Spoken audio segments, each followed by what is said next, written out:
Kaya ako, paalala ko lang, mga tulongges, bago na kayo. Una, kung hindi namin, kung mapipigilan namin kayo, halimbawa, makumbisa magbago na kayo, maghanap buhay kayo, huwag kayong batugan. Maghanap buhay kayo ng patas, huwag kayong gagawa ng illegal. Pangalawa, kung di namin kayo mapigilan, makumbinsi, magbago na rin kayo ng address. Wag dito sa Maynila. Ano lang saan nyo gusto? Wag lang sa Maynila. Pero mas gusto ko yun na una kong suwestyon. Magbago na kayo ng hanap buhay. May panahon pa. Sabi nga ng isang kanta, oras na, oras na. Ay nako, ikaw gagamboy Pero believe ako doon, 6 hours. Alam mo yung patience niya? Walang galawan yun, di ba? Pero ang sarap na trabaho noon, nakanyanga ka lang, 900,000 ka agad. Hindi pa nabusog, ano? Tingin ko ganun din na disgrasya niya dati. Dumalawa lang to no? Nasarapan. Ayan. Yan mga kababayan, ng buti ng CCTV sa inyong mga bahay, sa inyong labas ng tindahan, sa labas ng inyong bahay. Para na sa ganoon, nakakatulong namin kayo na mabigyan kayo ng hustisya. Ngayon, mga kababayan, pumanatag kayo. Kasalukuyan pong nagaganap. What we call eye in the sky. Binibigyan ko na kayo ng trivia. Mga kriminal, medyo bago-bago na. Totoo ito I will show it to you. How we will govern 24 hours a day. Pati mga karnap, hijack. Yari kayo sa Maynila. Talaga.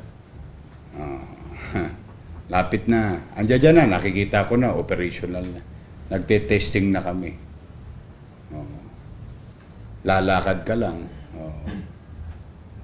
Pag ikaw may record, nakita ka ng camera. Yung camera, tatawagin yung pansin ng tao.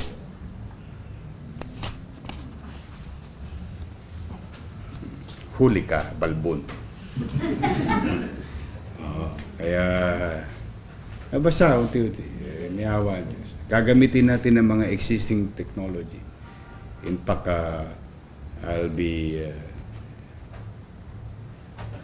I'm grateful to Korean, Seoul, Korea, to the mayor. I've learned something from him. And now I'm going to learn something also from London. Tapos, itong ginagawa natin. Kaya gusto ko talaga, sana nga, dumating ang oras. Mali sila lahat sa Maynila. Nagbago sila ng buhay.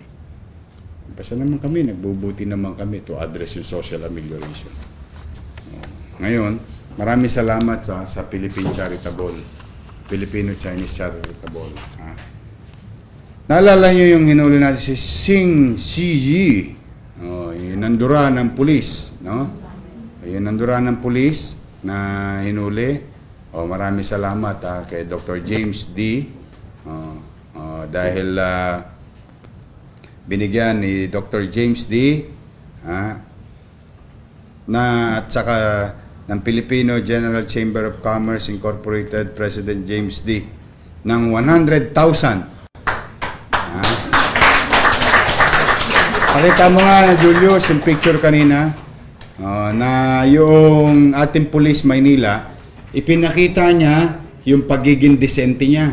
Na kahit na hinuhuli niya isang tao na banyaga, dinuraan siya sa muka. Hindi siya nagalit. Ngayon, hindi yan, Julius, yung kanina yung picture yung Lespo. Ngayon, kinondem naman ng mga Filipino-Chinese. Yung ginawa nung isang Chinese. Kinondem nila. Kasi nagkakaroon ng impresyon na baka yun ay mga kasamahan nila. Hindi po, kinondemn nila. And despite of that, alam nyo, ito nakakaano kanina doon sa sitwasyon namin, humingi sila ng tawad kahit hindi nila kilala yung Chinese na yun. Taga-mainland. Nasa immigration na? Soli nyo doon sa motherland niya. Doon sila magduraan. Tama yun. Yung mga baboy na yan. Lahat kayo welcome sa Maynila. Huwag kayo magkamali. Ano mang uri? Lahi. Lahat kayo welcome sa Maynila. Pwede kayo magtrabaho rito as long as legal. Pwede kayo maghanap buhay as long as legal. Pero meron kaming alituntuning pinatutupad sa aming mga kababayang Pilipino, kailangan din sundin ng mga banyaga. Ayan. Tapos, dahil yung police, yung hinaresto yung isa, yung sa traffic yun, naalala nyo, nag-viral. Ang galing ng lespo ng Maynila. Talagang kahit na hindi niya pinatulan. Hinoyo naman natin. Ngayon, sosoli na siya sa motherland niya. Okay? Pero binigyan siya ng 100,000 ng Filipino-Chinese General Chamber of Commerce Inc. President James D. Maraming salamat sa inyo. 10 ng inyong mga kasamahan dyan. Ngayon, pangalawa. Naalala nyo yung isa pang tolongges na Chinese din. Mainlander. Kalahin mo holder pa ng permanent residence ID. Ngayon, ito namang tolongges na to, nag-viral din. Sinisita siya ng gwardiya sa loob ng McDonald's. Sinisita siya ng gwardiya sa loob ng McDonald's. Na huwag siyang dudura doon sa loob ng McDonald's. Siguro, maliit ang pagtingin niya doon sa gwardiya. Yung gwardiya naman, tinutupad lang yung kanyang tungkulin dahil premises niya yun eh. Obligasyon niya yun. Mangyari, inaway pa yung gwardiya, nandura pa. Nung nakita ko yung video, sabi ko kay Junior, ayoko matapos ang araw na ito. Gusto ko bago lumubog ang araw, makalawit nyo tong Chinese na ito. Sila Major Ibay, hinanap yung tolongges na yun. Nakalawit. Nung bandang huli, sorry. And I feel sorry for him also.